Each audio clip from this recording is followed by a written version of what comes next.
আল্লাহ তাআলা পুনরুত্থানের প্রমাণ হিসেবে বলেছেন, প্রথমবার যিনি মানুষকে সৃষ্টি করতে পেরেছেন তার পক্ষে দ্বিতীয়বার অর্থাৎ মৃত্যুর পর মানুষকে সৃষ্টি করা কঠিন কাজ নয়। প্রথম সৃষ্টি প্রমাণ করছে যে তিনি দ্বিতীয়বার সৃষ্টি করতে সক্ষম।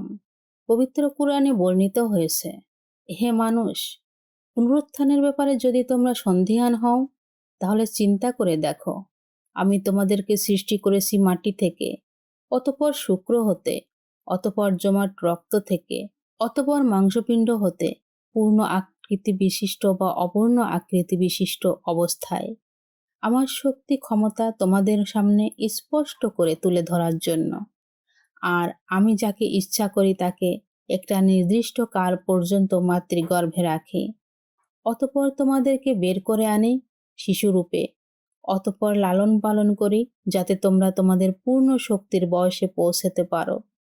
তোমাদের কারো কারো মৃত্যু ঘটায়, আর কতকে ফিরিয়ে দেওয়া হয় নিষ্ক্রিয় বার্ধক্যে, যাতে অনেক জ্ঞান লাভের পরেও তাদের আর কোনো জ্ঞান থাকে না।